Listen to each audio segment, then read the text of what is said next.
आज भी सनातन धर्म वैसा ही है, लेकिन सनातन धर्म है क्या, इसको समझना बड़ा कठिन है। बहुत तेरे लोग हैं जो इस बात को नहीं समझ रहे हैं, क्योंकि आज दुनिया उल्टी गंगा बह रही है, उल्टी धारा बह रही है दुनिया की। एक कड़ी कराल में क्या उल्टी धारा है, मैं खोल कर बताता हूँ, खोल कर बताऊंगा क्या है। नाचे गावे तूरे तान, दुनिया राखे वो उसके मान।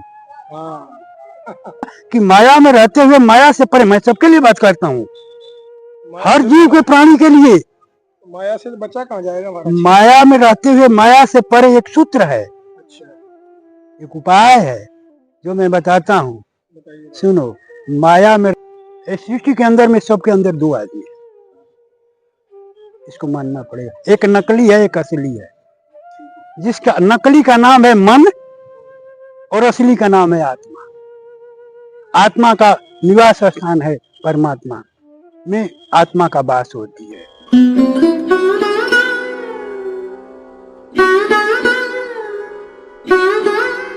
राधे राधे। आप सभी भक्तों का एक बार फिर स्वागत है संत यात्रा। राधा रानी की कृपा से और आप सभी भक्तों के प्रेम से लगातार आपको ब्रज के छुपे हुए और भारतवर्ष के छुपे हुए संतों के दर्शन हो रहे हैं हमारे साथ। और आप जो इतना प्रेम हम लोगों को दे रहे हैं उसके लिए कोटि कोटि प्रणाम आप सभी को। ऐसे ही प्रेम बनाए रखें, बाकी सब श्री जी की इच्छा से चल रहा है। तो आइए, आज एक और दिव्य संत के दर्शन आपको कराने वाले हैं, जिनका हम वीडियो ऑलरेडी डाल चुके हैं, लेकिन आप लोगों ने बोला था कि महाराज जी का दोबारा सत्संग होना चाहिए। तो उसी के और आपके जो प्रश्न हैं उनका भी सॉल्यूशन, आज उनका उत्तर जानने की कोशिश की जाएगी संत भगवान से। आइए मेरे साथ।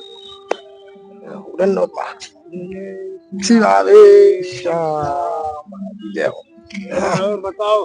बस सब महाराज जी सब अच्छे हैं। महाराज जी ये यहाँ पे लगा दूं, थोड़ा आवाज आएगी इसमें से। लगा दो।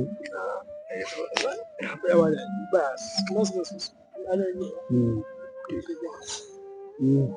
और कैसे चल रही? सब आनंद है।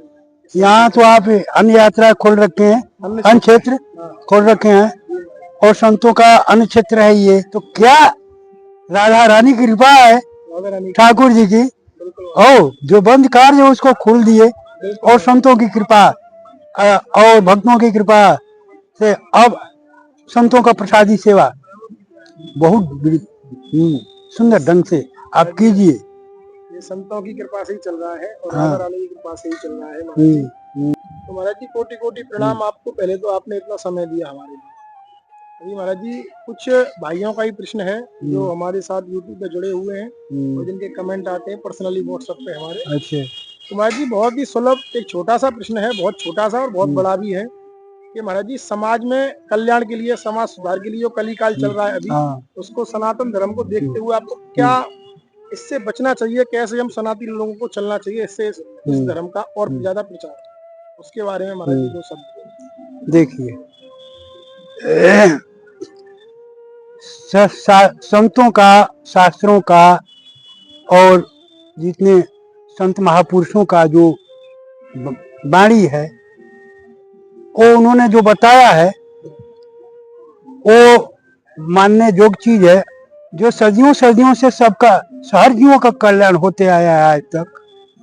तो आज वही रास्ता जो है, ये हमारी सनातन धर्म की जो पद्धति है ना, और हमारा सनातन धर्म जो है पूरे विश्व में अनादिकाल से, सृष्टि की शुरुआत से ही है ये, है ना।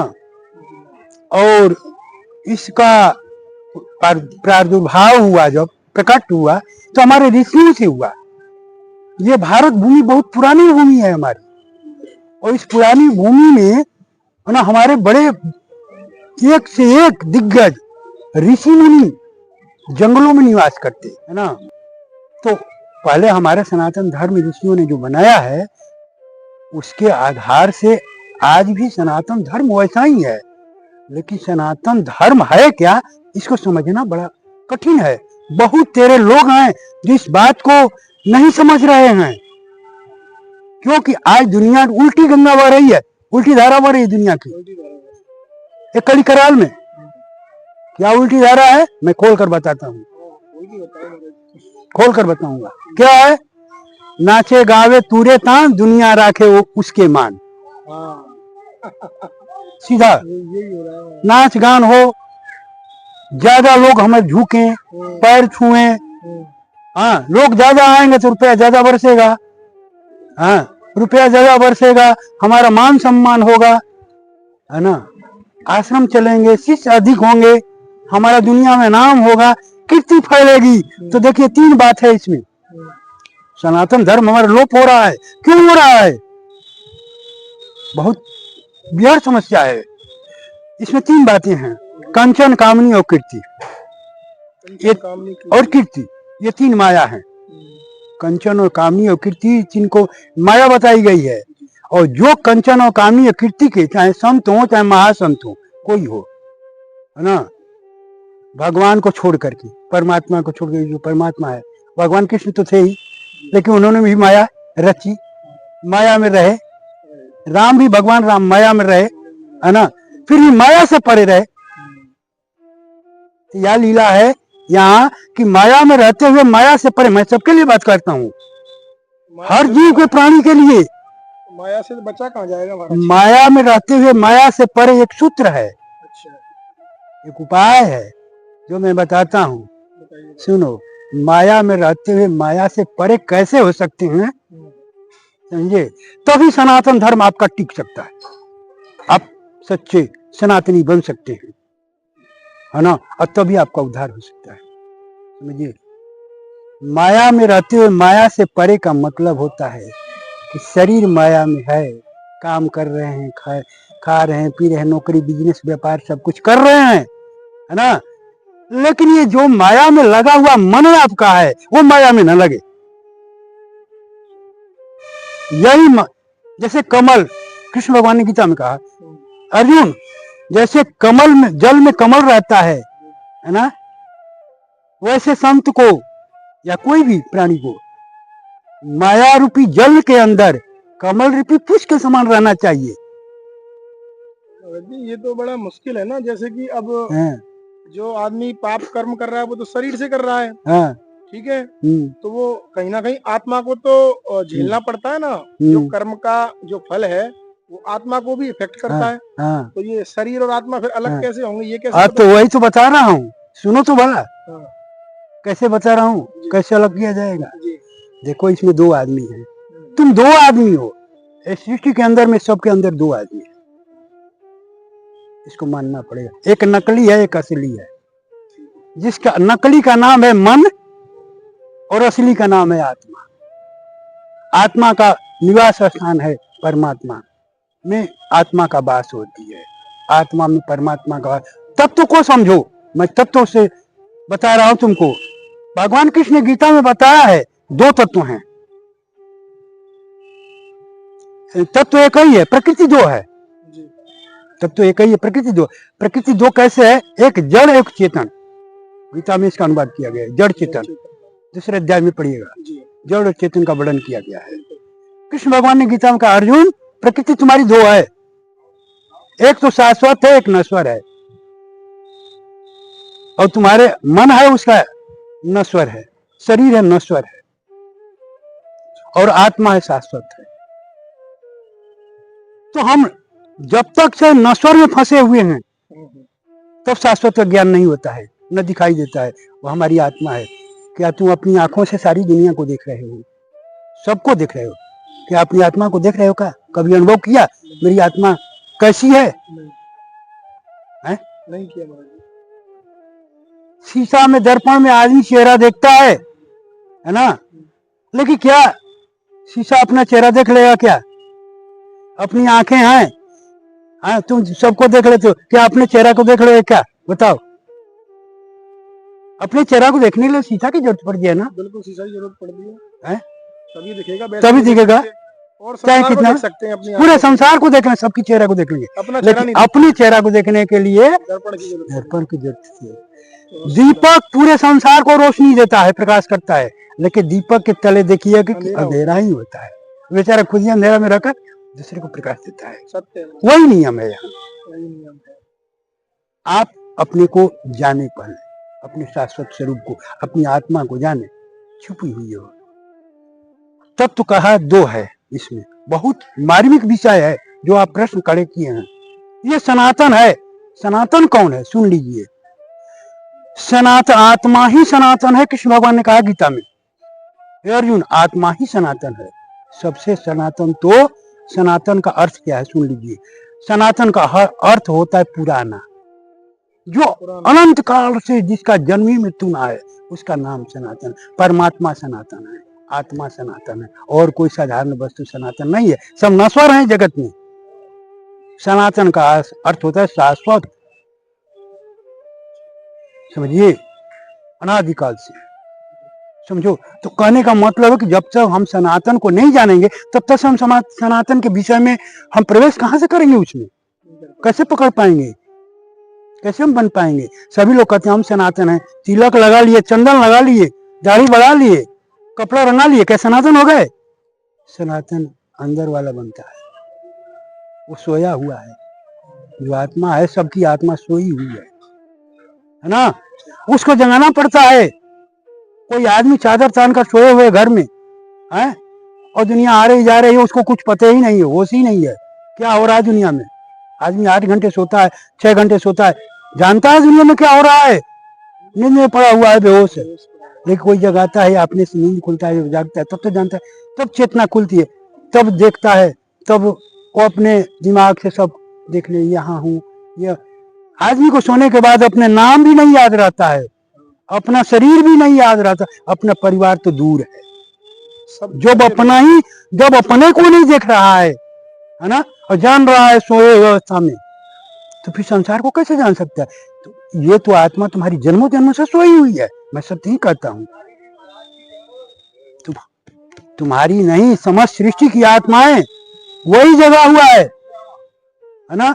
जो महापुरुष है, जो तत्वदर्शी, जो संत हैं, वो जगे हुए हैं, उन्हीं को सनातन कहा जाता है।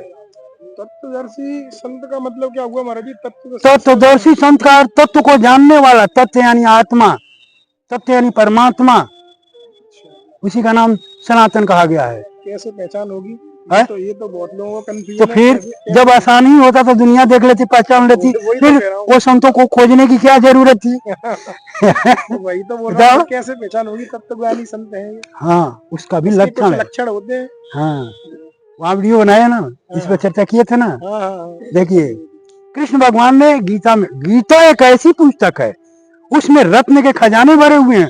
कृष्ण भगवान ने जो कुछ छोड़कर गया है, दुनिया वालों के लिए छोड़कर गया है, और फिर भी आज उतनी अमृत, जो गीता है अमृत है, अमृत वाणी है, और उतनी अमृत को, गीता में भरे हुए को आज इंसान नहीं जानने के चलते गीता का पाठ रट लेता है, तोते की तरह सुना लेता है, सुन जाता है, व्याख्या कर लेता है, लेकिन उसके रहस्य को, अमृत को नहीं जान पाता है। तो कृष्ण भगवान ने गीता में वाक्य कहा है अर्जुन से, वो कहा क्या?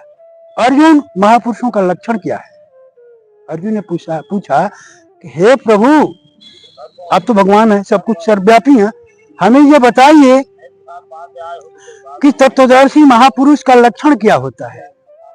वो कैसे सोता है, कैसे जागता है, कैसे चलता है, कैसे रहता है, कैसे बातें करता है, उसका रहनी क्या है?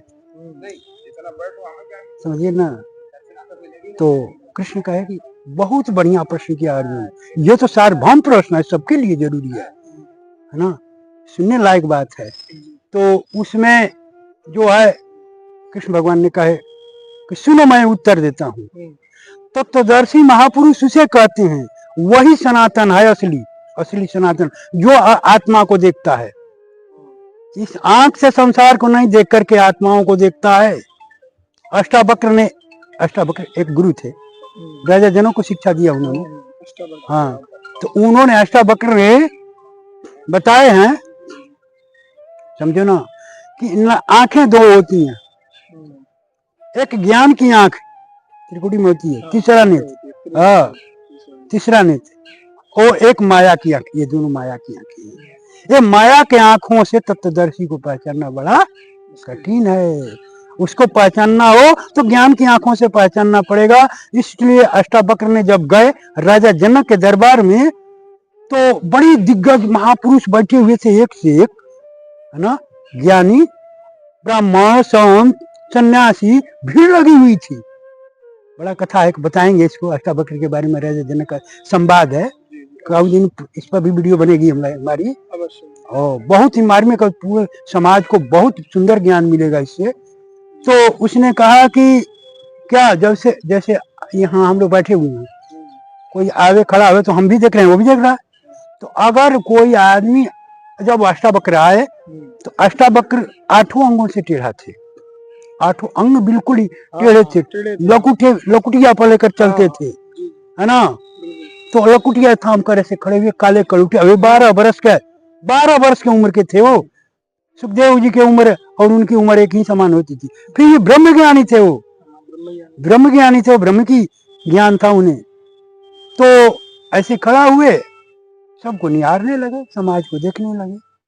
तो सब ने हंस पड़े उनका रूप देखकर, चेहरा देखकर। अरे बड़े बड़े धुरंधर वीर, एक प्रश्न किया था जनक ने, उसके लिए सबको इकट्ठा किए थे जनक कि इसका उत्तर बताइए हमको, है ना। वो प्रश्न यह था कि सत्य क्या है। वो सपना देखे थे रात को, और सपने का ही रहस्य पूछ रहे थे।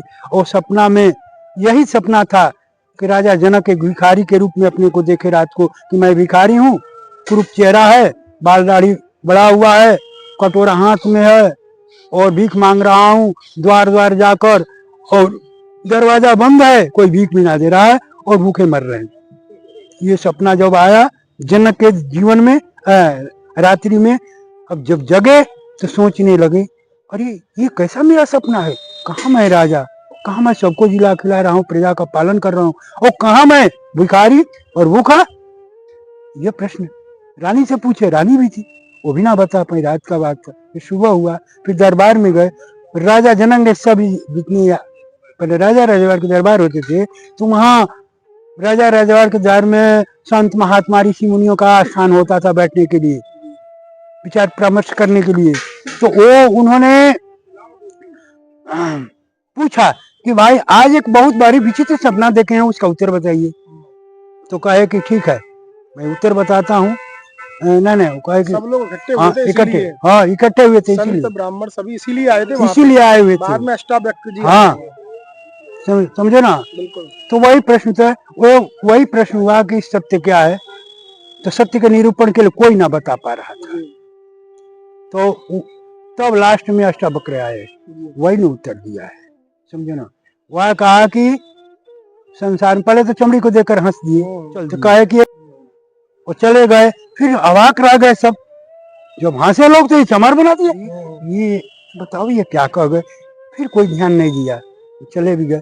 रात को राजा जनक को इसका चिंता हो गई, भाई वो व्यक्ति आया था जो चला गया, सबने निंदा किया उसका, वो कहाँ है, ढूंढा जाए, है ना। हो सकता है प्रश्न उसके हृदय में हो। राजा सुबह उठे और गए और ढूंढने लगे, ढूंढते ढूंढते उसको खोज लाए, है ना। और ला करके गए तो संस्थान दंडोत किए और सिर झुका करके और निवेदन किया, प्रार्थना किया, प्रभु चलिए मेरे दरबार में चलिए, मैं रात भर नहीं सोया हूँ, मैं आप जो बताकर कल आए कि जनक तुम चमारों की सभा इकट्ठा कर रखा है ना, ये इसका अर्थ क्या होगा प्रभु, हमें बताइए, चलिए हमारा समस्या का समाधान कीजिए, मैं मरे जा रहा हूँ। पकड़ कर लाए जनक, गद्दी पर बैठाए। तब वहां फिर सारे समाज जुटे हुए थे, सबने देखा, एकदम भय से माने भयभीत हो गए कि अब वो आदमी तो चमार बना कर गया सबको, आज ये क्या कहेगा लंगड़ा, है ना। पर सन्नाटा छाया हुआ था, कोई चीह न बोला, और बैठाए गद्दी पर। सेवा स्वागत करने के बाद प्रश्न उत्तर होने लगा। कहे राजन पूछो, क्या आप किस लिए मुझे बुलाए हो। कहा कि जनक ने कहा कि प्रभु हमारी छोटी सी प्रश्न है और मैं संकट में पड़ा हूं, और क्या सही है क्या गलत है मैं अंदाज नहीं मिला, और बहुत आज भीड़ लगी है कितने दिन, महीनों दिन से, 2 महीने से, और कोई इस प्रश्न का उत्तर ना बता रहा है, और आधे राज और पाठ अपने दांव पर लगा दिया है कि जो बताएगा उसका आधा राजपाट अपना दे दूंगा, फिर आधा आधा का हिस्सा हो जाएगा। तो कहे कि अच्छा क्या प्रश्न बताओ। कहे कि प्रश्न यही है महाराज कि सत्य क्या है, सत्य क्या है। अगर संसार सत्य है तो मैं राजा हूं, अगर सपना सत्य है तो कहा मैं भिखारी? आज सपना मैंने देखा है भिखारी का, तो मैं भिखारी हूं कि राजा हूं? बताओ। क्योंकि राजन, तुम भिखारी हो ना राजा हो, तो दोनों में एक भी ना हो। ये संसार का सपना दोनों है, दोनों संसार भी सपना है और रात का भी सपना है। दोनों सपने, संसार इस सपने में ही पड़ा है, सत्य नाम का चीज में इसमें नहीं है। तो कहे महाराज सत्य क्या है? फिर बताइए, आखिर दुनिया में सत्य तो है। तो अष्टावक्र ने कहा, हर राजन सुन लो उत्तर, केवल आत्मा ही सत्य है तुम्हारी, और जितनी आत्माएं हैं केवल आत्माएं ही सत्य होती हैं, जिसका न कभी जन्म होती है, न मृत्यु होती है, न किसी तरह से नाश होता है। अग्नि जला नहीं सकती, बर्फ गला नहीं सकता, शस्त्र काट नहीं सकते, और कोई उसको छू नहीं सकता। वही तुम हो, और तुम्हारी आत्मा भूखी है, इसीलिए कटोरा उठाकर ढूंढ रही है। आज तक तुमको कोई सदगुरु नहीं मिला कि तुम्हारे, है ना, वो हाँ उसके भूख को मिटा सके, ज्ञान रूपी भोजन उसके कटोरे में डाल सके। समझे ना? तो ये प्रश्न जब हल हुआ तब जनक ने चरणों में सिर झुकाया और साष्टांग और कहा, प्रभु मैं बस हो गया, अब हमारा उद्धार हो गया और मैं प्रश्न का उत्तर पाया, और कुछ समाधान करना है, और तो बड़े लंबी कहानी है, बताऊंगा। समझे ना? तो कहने का मतलब कि सनातन पर जो प्रश्न किए हो, सनातन साधारण चीज नहीं है। इसका व्याख्या अगर करने लगे तो कई घंटे लग जाएंगे, समझो ना, घंटे कई लग जाएंगे, तभी पूरा नहीं होगा, 2-4 दिन लगेंगे सनातन के ऊपर। इतना चीज सनातन तुम हो, सनातन हम है, सनातन ये है, आत्मा ही सनातन है। ये धर्म के नाम से, धर्म क्या है? कृष्ण भगवान ने इसको कहा है, अष्टावक्र में ही कहा है, अष्टावक्र जी का है कि राजन आत्मा ही सनातन है। क्योंकि सनातन का अर्थ होता है पुराना, और पुराना से पुरानी ये आत्मा होती है, जिसका जन्म मृत्यु नहीं है। तो जिसका जन्म ही नहीं, जिसकी मृत्यु ही नहीं, है ना, उसको छूने वाला कौन है? बताओ। ये चीज है, ये तत्व है, तत्व को जानना जरूरी है। ये शरीर, ये मन प्रकृति है, ये नश्वर प्रकृति है, जड़ प्रकृति है, और जो चेतन का आत्मा चेतन प्रकृति है। चेतन का अर्थ होता है ज्ञान, आत्मा ज्ञान प्रकृति है। नहीं महाराज जी, अब वही तो दिक्कत है ना। मैं यही तो जानना चाह रहा हूँ कि जो शरीर का भोजन है वो तो भोजन करते हैं सब लोग, हाँ। आत्मा का भोजन आप लोग संत लोग ही बता दें कि आत्मा का भोजन भजन है। अब मेरी ये समझ में नहीं आता, जब जो पाप कर्म है जो शरीर करता है, हाँ। तो उसका आत्मा से क्या लेना देना? वो तो परमात्मा को ही जानी चाहिए ना।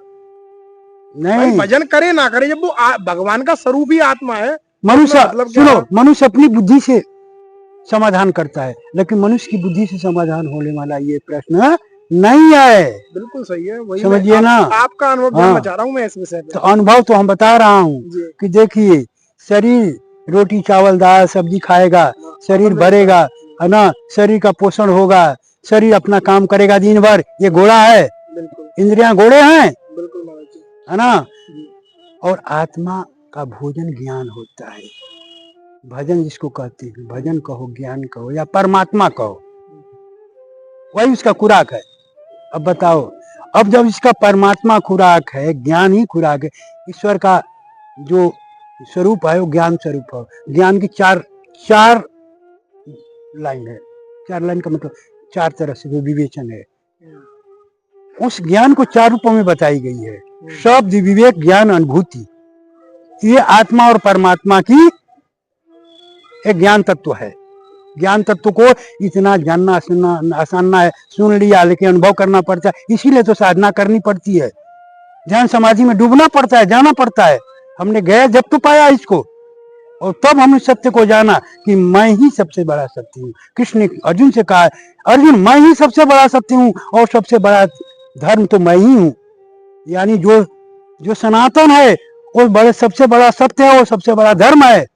सनातन ये बाहर का धर्म नहीं जो नाम से विख्यात है, नहीं, सनातन अंदर में है, आत्मा ही सनातन है, और ये जन्मों जन्मों से अनादिकाल से शाश्वत है। तो इसको प्राप्त करने के लिए से कहते हैं कि शरीर से मैं खोज करता हूँ, है ना। तो शरीर से प्राप्त तो साधन के द्वारा डूबना पड़ता है, शरीर को ध्यान में लाकर शून्य में जाना पड़ता है। ये मन है अहंकारी ना, यही इसका बाधक है, ये दुष्ट है, ये शत्रु है, ये राक्षस है, सबका मन राक्षस है। ये राक्षस माने तब तो कौन राक्षस से जीत पा रहा है संसार में, बताओ। और प्रेम करते हैं मन से तो लोग, प्रेम करते मन से, क्योंकि आदमी मन ही है, कहता कि मैं हूं, वो मेरा है। वो मैं और मेरा कहने वाला ये अहंकारी मन है। मन और मैन, सुन लो, मन मैन है ना, मन मैन और आदमी, तीनों का एक ही अर्थ होता है। मन मैन आदमी, तीनों का एक ही अर्थ होता है ना।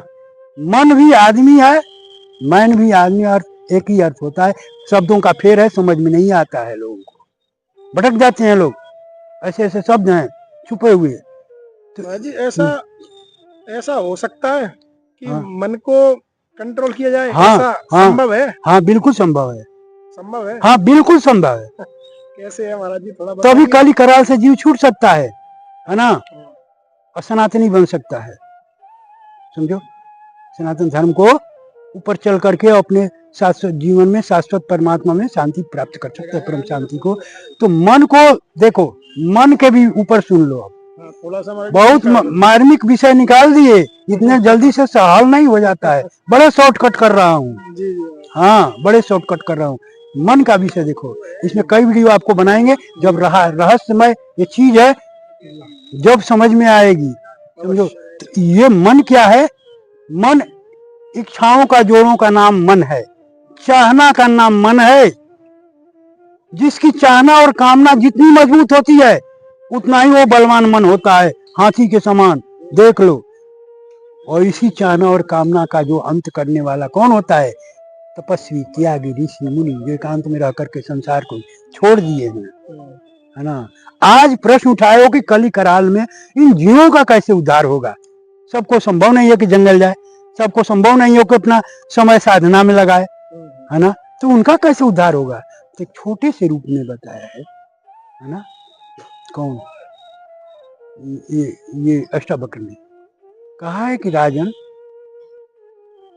एक बात है कि सांसारिक जीवों को उद्धार के लिए की रास्ता है कि कोई परम सदगुरु के शरण में आ जा।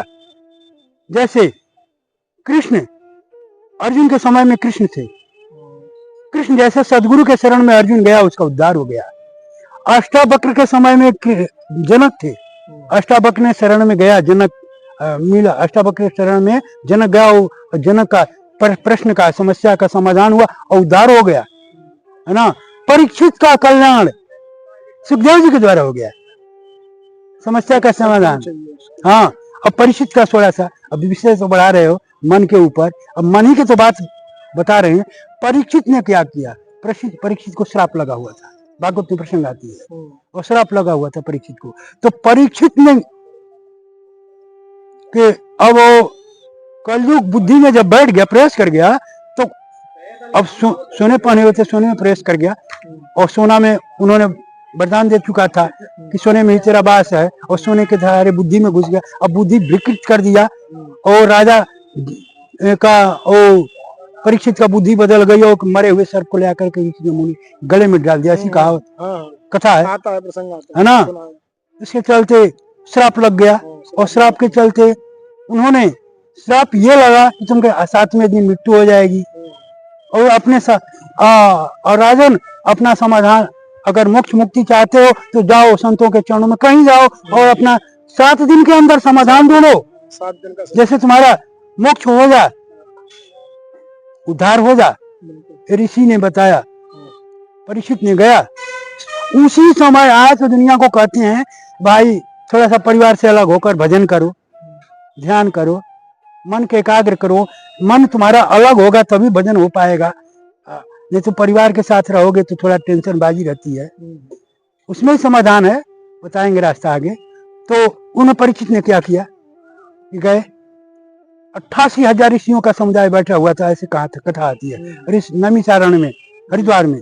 वहां जाकर प्रश्न ऋषियों के सामने रखे।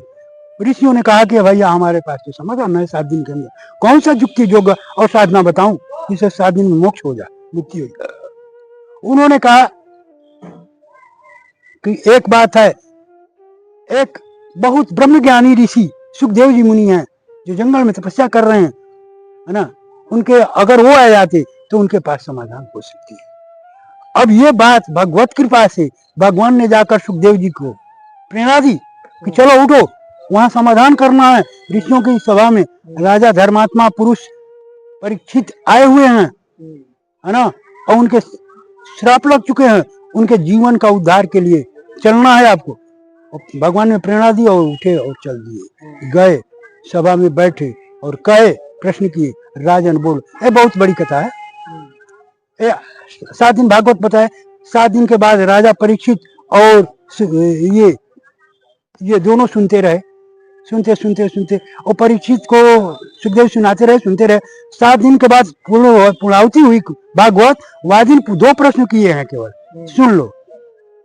वो दिन प्रश्न यही हुआ है कि राजन, मैंने 7 दिन और 7 रात कथा सुनाई है और लगातार तुम भी सुने हो, मैं सुनाता गया है। अब बताओ, मेरे कथा सुनने के बाद तुम्हें क्या ज्ञान हुआ? क्या ज्ञान हुआ मैं बता दो, तब मैं जान पाऊंगा कि तुझे ज्ञान हो गया, तुम कौन हो। परीक्षित ने उत्तर दिया, हाँ भगवान, हमें मालूम हो गई है जिस चीज को आप पूछ रहे हैं, और मैंने जो कथा सुना है उसका हमें फल भी मिल गया है। फल यही मिला है कि जिसका जन्म नहीं उसकी मृत्यु कहाँ, जिसका जन्म नहीं उसकी मृत्यु कहाँ। मैं तो शाश्वत सनातन अव्यक्त हूँ, मैं आत्मा हूँ, है, और मेरा जन्म है ना मृत्यु है। तो मैं तो महाराज उद्धार हो गया, आपकी कथा सुन लिया, कथा अमृत को पान करके मैंने अमर हो गया, अमरत्व को प्राप्त कर गया। शरीर, हाँ, शरीर ने पाप किया है ना, तक्षक नाग आएगा, शरीर को डसेगा और शरीर मरेगा। मैं शरीर थोड़े हूँ, मैं शरीर नहीं हूँ, मैं तो आत्मा हूँ। मैंने पाप नहीं किया है, शरीर ने पाप किया है, शरीर में। इसीलिए कहता हूँ कि आदमी दो है। अब यही से सुन लो कि तुम्हारा मन कैसे कंट्रोल में होगा। कथा का अर्थ इतना ही होता है, मन को कंट्रोल करने का अर्थ होता है चाह, इच्छा। जितना ही चाह को घटाओगे, है ना, उतना ही मन को एकाग्र होगा। समझो, मन की बागडोर को संभालने के लिए आदमी को एकांत थोड़ा होना पड़ता है। जैसे रात्रि एकांत होती है। कल एक प्रश्न कर रहे थे ना आपसे, थोड़ा सा बात, कि सारा संसार सोता है तो साधु जागता है, और सारा संसार जागता है तो साधु सोता है। साधु की उल्टी क्रिया होती है ना, वैसे चलना चाहिए। समझिए, फिर और आगे ये निकाल लूं महाराज जी? हाँ ठीक, निकाल। तो महाराज जी का ज्यादा समय नहीं लेंगे, क्योंकि और जो सत्संग है शेष भाग हम किसी और दिन कवर करेंगे। महाराज जी ने जैसे आज्ञा दी है, तो आज आपने समझा कि मन को कैसे कंट्रोल करना है। और भी महाराज जी ने बहुत वृतांत आपको बताए इस बीच में, सत्संग के बीच में, और ऐसे ही दिव्य संतों के दर्शन कराते रहेंगे। अब मिलते हैं किसी और दर्शन के साथ, तब तक के लिए जय श्री राधे, जय श्री श्याम। जय श्री राधे श्याम।